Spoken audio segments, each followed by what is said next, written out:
Narito na naman tayo para sa isang napaka-sweet, nakakapanabik at sobrang trending na love story nila Kalingap Jomar at Carla. Ay aking makilala. Para sa pagpapatuloy ng ating love story ay dito na nga makikita natin kung magpapatuloy pa ba ang kanilang love team dahil noong nakaraan ay nagkaroon sila ng napakalaking misunderstanding dahil parang nabasted ni Ate Carla si Kalingap Jomar na makikita ninyo sa ating nakaraang video. Dahil nga sa sakit na nararamdaman nito ay talagang nag-inom pa nga si Kalingap Jomar sa sakit na kanyang nararamdaman at noong pumunta si Ate Carla ay hindi niya naiwasan na parang paalisin ito dahil hindi pa siya makamove on sa mga sakit na naramdaman niya noong nakaraan sa sinabi ni Ate Carla. At sa tagal nun ay ngayon pa lamang sila ulit magkakausap, kaya panoorin natin ang mga mangyayari.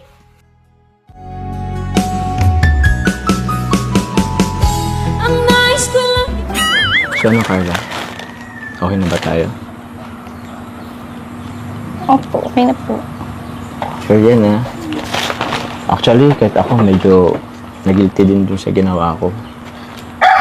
Ayoko sanang, masakit din naman sa akin na umalis ka. Ayoko man na, di naman ibig sabihin tinabay kita. Siguro, walang talaga ako mood dun sumama sa inyo. Tsaka, nanisin kasi ako kay Kuya David mo. Ang kulit ba naman nun? Lagi pati yung inaasar. Siguro kung ikaw pa na unang pumunta doon, baka sumunod rin ako eh. Kaso, Kuya David mo kasing nauna. Lagi ba nang aasar? Okay lang po. May kasalanan din naman po ako eh. Pero Carla, ganun gustong ipaalala lang din sa'yo, ha? Pero, Paalala po. yung... Tingnan mo ng ano. Hawakan mo naman ng pagod. Basta, yun lang. Wala pa naman sila mama papa mo. Yan. Gusto ko lang paalala sa'yo na kahit binastid mo ako, tingin ka muna sa akin. Kung ano ako'y tanggap mo na, hindi ka rin Nakakatuwa naman si Kalingap Jomar dahil bilang lalaki ay siya talaga ang parang nag-handle sa pag-uusap nilang dalawa at dito siya talaga ang humihingi ng sorry sa kanyang mga nagawa at kahit na binasted siya ni Ate Carla ay hindi pa rin talaga siya susuko kahit na anong mangyari. Masakit din naman sa akin na umalis ka. Ayoko man na, di naman ibig sabihin tinabay kita. Siguro, walang talaga ako mood dun sumama sa inyo. Tsaka, nanisin kasi ako kay Kuya David mo. Ang kulit ba naman nun? Lagi pati yung inaasar. Siguro kung ikaw pa na unang pumunta dun, baka sumunod rin ako eh. Kaso, Kuya David mo kasing nauna. Lagi ba nang aasar? Okay lang po. May kasalanan din naman po ako eh. Pero Carla, ganun gustong ipaalala lang din sa'yo, ha? Pero, Paalala po. yung... Tingnan mo ng ano. Hawakan mo naman ng pagod. Basta, yun lang. Wala pa naman sila mama papa mo. Yan. Gusto ko lang paalala sa'yo na kahit binastid mo ako, tingin ka muna sa akin. Na kahit binastid mo ako, patuloy pa rin ako manliligaw sa'yo. Bakit? Tingin ka sa akin. naman ang bawat panaginip ko.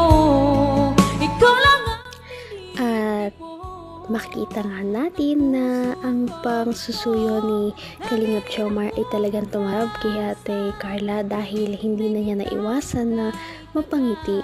At syempre, nakikita din natin na parang magkakabati na nga silang dalawa dahil gumagaan na ang tensyon sa pagitan nila. Tingin ka sa akin. Bakit? Makulang po akong tubig po. Okay lang, di naman ako na uhaw eh. Bro, ano yun? Basid ba ako ulit? Di, kukuha lang yun ng tubig. Huwag kang mawala ng pag-asa. Kakasuyo ko pa lang eh. Parang ano nga eh. Parang iba yung ano. Parang kinilig. Parang kinilig siya. Kinilig ba? Nakita mo? Tumaligid kasi sa akin bro, hindi ko ito nakita. So nakita mo? Baka nahiya yun. So ano? May pag-asa naman sila. Ay, thank you. Salamat. Ikaw, tubig mo? Upo ka. Salamat sa tubig ha. Narinig mo ba yung sinabi ko kanina? Okay. Anong masasabi mo? Okay lang ba? Buti naman. Actually, wrong timing din talaga ako that time eh. Kasi alam ko naman na yun, naumpisa pa lang yung pag-aaral nyo. Siyempre, hindi pa ano yung schedule sa'yo. Tapos, yun nga, namatayin ka rin ng mahal sa buhay. Yun nga si lolo mo. Kaya, ewan ko ba, ba't ko yun sinabi agad? Siguro nadala lang siguro ako ng pressure. Mga sabi ng ibang tao. Kaya, Hanggang wakas ay tayo ng dalawa. Palagi kang naman ang isip. Iba talaga ang nagagawa ng pressure sa ibang tao. Ngunit syempre alam din naman natin na totoo ang nararamdaman ni Kalingap Jomar para kay Ate Carla. At sana nga sa tamang pagkakataon at panahon ay maging sila na talaga. At ito na nga ang mga susunod na pangyayari sa pag-uusap nila. Bagay na Akin na? Ba't mo tinagal? Ang pangit ng buhok ko. Akin baka magbago pang isip mo. Nag-boy kami po. Sorry na bro, ang pangit. Akin na, flat yung hair. Akin na muna. Ang bihira, baka ma-turn off ka tuloy sa akin yan. Bakit ako kasi kasalanan mo din naman ito eh. Bakit po ako? Tapos yung binasid mo ako. Alam ba, nung binasid mo ako, grabe. Dami kong ginawa sa buhay ko. Ewan ko, palaywara yung buhay ko dahil. Tsaka, gusto ko lang din magpapansin sa'yo. Kung magre-react ka man lang sa mga ginawa ko. Basta tumatawa. Wala po. Napansin mo ba yung kuko ko? Oo nga po. Ba't po tinanggal mo na po? Wala. Ang dami kasing pangit tingnan. Kasi daming dumi eh. Hindi pala ako marunong. Daming isang nakalagpas at kuko ko. Ayan mo na. Tsaka huwag mo na ipalala yun. Tapos naman na yun. Importante naman, masaya na ako. Basta sabi mo, tuloy pa rin ako pumayag ka na. Kayo pong bala po. Kaya, may asahan ba ako sa'yo? Ano naman yung pakiramdam mo na tuloy pa rin ako? Sa wakas, pagkatapos ng kanilang napakatagal na alitan ay naging back to normal na nga ang love team na ito. Kaya sa pagbabalik ng kanilang love team ay maaasahan natin na marami pa talagang mangyayari na pagpapakilig sa dalawang ito. At aabangan na natin kung magiging sila na ba talaga. Patindi na ng patindi ang mga pangyayari sa kanilang love story. Kaya naman sobrang dami talaga ang kinikilig sa kanilang love story at palaging nag-aabang. Kaya naman sana ay magkatuluyan din ang dalawang ito, si Ate Carla at Kalingap Jomar. Sana din ay patuloy natin silang subaybayan at suportahan para magpatuloy pa ang kanilang love team. Paniguradong hindi lamang ito ang ating aabangan dahil marami pang mga susunod na kilig moments na mangyayari sa kanilang dalawa. Yun lamang at maraming salamat sa pananood. Bye!